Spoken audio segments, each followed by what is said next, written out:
Friends, আজি মই বনাম গাজৰ আৰু অমিতাৰ কোফ্তা। দুটা মই গাজৰ লৈছোঁ আৰু অমিতাটোৰ মই এফাল ল'ম। প্ৰথমতে মই অমিতাটো কাটি লৈছোঁ।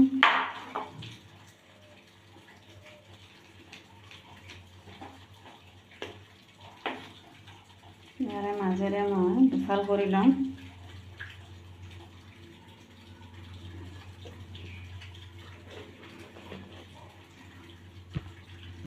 দুফাল কৰি লৈছোঁ। ইয়াৰে এফালৰ মই এই বুকখনৰ এইবিলাক দেখিছেনে, এইবিলাক গোটেইবিলাক মই গুচাই দিম। গাজৰখিনিৰ মই বাকলি গুচাই লৈছোঁ আৰু অমিতাৰ এয়া বুকখন ধুনীয়াকৈ মই চাচি দিছোঁ আৰু বাকলিখিনি গুচাই লৈছোঁ। এতিয়া এইখিনি মই ভালদৰে ধুই ল'ম। এনেকুৱা ধৰণৰ মই চপাৰ এখন লৈছোঁ। ইয়াৰে এই দেখিছেনে, এনেকুৱা ধৰণৰ হেৰিৰে মিহিন কৰিব লাগিব। প্ৰথমতে মই অমিতাখিনি চপাৰেৰে চপ কৰি লৈছোঁ, মিহিন কৰি কুটি লৈছোঁ এনেকুৱাকৈ।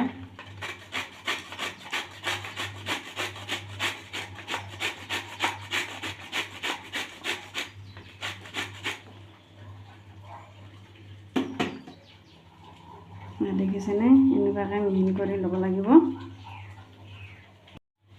গাজৰ আৰু অমিতাখিনি মই চপাৰেৰে এনেকুৱাকৈ মিহিন কৰি চপ কৰি ল'লোঁ, মিহিন কৰি ল'লোঁ এনেকুৱাকৈ।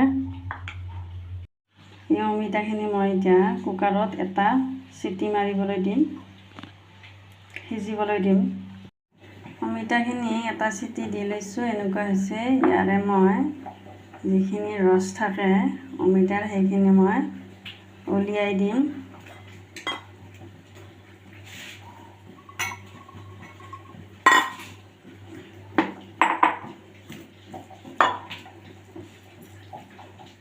এনেকুৱাকৈ ৰসখিনি মই উলিয়াই দিছোঁ।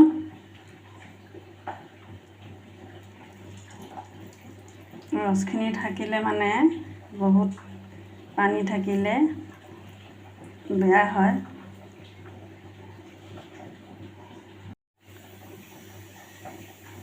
ৰসখিনি থাকিলে শুকান নহ'ব মিশ্ৰণখিনি। যেনেকৈ ৰস উলিয়াইছোঁ, এই গাজৰখিনিৰো মই ৰস উলিয়াই দিম।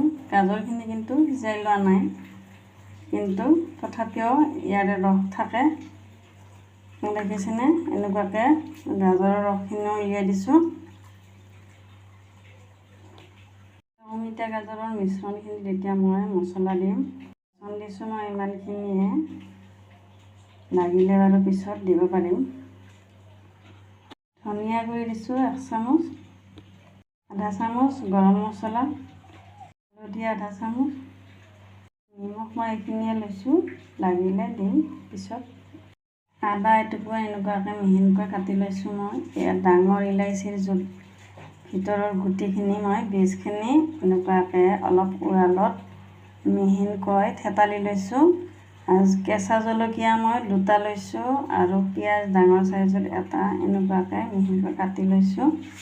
এইখিনি মিক্স কৰি এই মিশ্ৰণখিনিৰ ভিতৰতো দিব পাৰি আৰু নহ'লে এই মিশ্ৰণৰ লগত একেলগে মিক্স কৰি দি দিব পাৰি। আপোনালোকে সেনেকুৱাকৈও বনাব পাৰে, নহ'লে ইয়াৰ লগত মিক্স কৰিও বনাব পাৰে। মই কিন্তু এনেকুৱাকৈ দিম, কাৰণ এনেকুৱাকৈ মই ভাল পাওঁ। ইয়াৰ গোটেইখিনি মই দি দিলোঁ, এইখিনিও মই মিক্স কৰি ল'ম।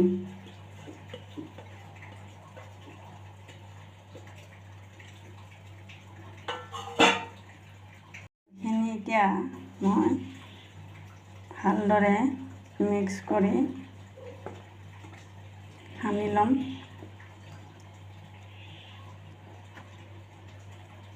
আধা চামুচ মই জলকীয়াৰ গুড়ি দিছোঁ, জ্বলা জ্বলা হ'লে ভাল লাগে। গোটেইখিনি মই পানী নিদিয়াকৈ ভালদৰে এনেকুৱাকৈ মিক্স কৰি কোফ্তা টাইপত বনাই ল'লোঁ। ইয়াত দেখিছেনে কি ধুনীয়া হৈছে। গাজৰ আৰু অমিতাৰ মিশ্ৰণখিনিত আপোনালোকে ধনিয়া দি দিব। মোৰ তাতে নাই কাৰণে মই দিব নোৱাৰিলোঁ। আপোনালোকৰ তাতে যদি থাকে ধনিয়া দি দিব। বহুত সোৱাদ লাগে, ধনিয়াৰ গোন্ধটোও ধুনীয়া লাগে।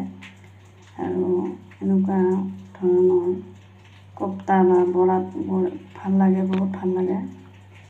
এনেকুৱাকৈ হাতত অলপ তেল লগাই ল'ব আৰু অলপ মিশ্ৰণ ল'ব। এনেকুৱাকৈ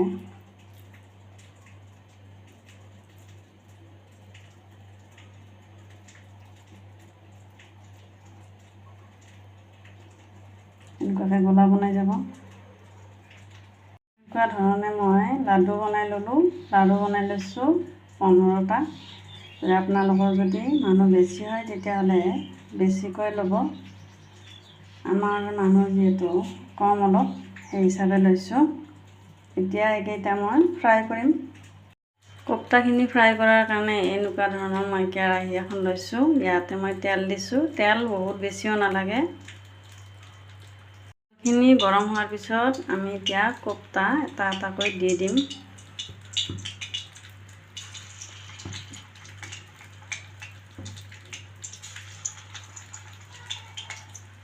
কম জুই দি পেলাই এনেকুৱাকৈ ভাজি থাকিব।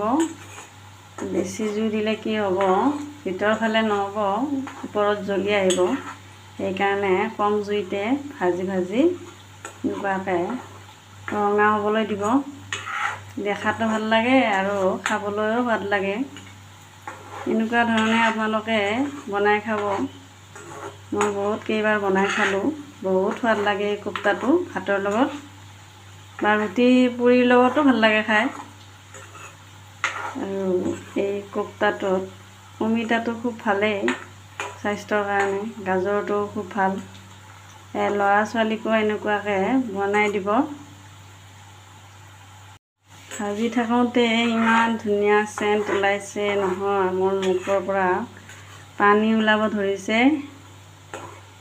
সঁচাই কৈছোঁ, আপোনালোকে বনাই চাব, তেতিয়া গম পাব মই সঁচাই কৈছোঁ নে মিছাই কৈছোঁ। অমিতা আৰু গাজৰৰ যে ইমান টেষ্টি কোপ্তা হয়, আপোনালোকে ভাবিবই নোৱাৰিব। ফ্ৰেণ্ডছ, এয়া চাওক, এটা দেখুৱাইছোঁ মই ওচৰৰ পৰা। কি ধুনীয়া হৈছে, খাবলৈ ৰেডি হৈছে এই কোপ্তাটো। ফ্ৰেণ্ডছ, এয়া চাওক, আমাৰ কোপ্তা গোটেইকেইটা কোপ্তা হৈ গৈছে। ধুনীয়া হৈছে, ৰঙা ৰঙা হৈছে। মোৰ কিন্তু ভাত কেইটামান বেছিকৈ যাব দেই। নাজানো ভাত বেছিকৈ যোৱাৰ পিছত কিজানি 1 কেজি ওজন বাঢ়িয়ে যায়। ফ্ৰেণ্ডছ, এয়া দেখিছেনে কি ধুনীয়া কোপ্তা আমাৰ ৰেডি হৈছে। এটা মই ভাঙি দেখুৱাইছোঁ। এয়া চাওক কি ধুনীয়া হৈছে। এনেকুৱাকৈ আপোনালোকে বনাই খাওক ভাতৰ লগত আৰু মজা লওক। ৰেচিপিটো যদি ভাল লাগে আপোনালোকৰ, তেতিয়াহ'লে লাইক এটা কৰি দিব। Thank U.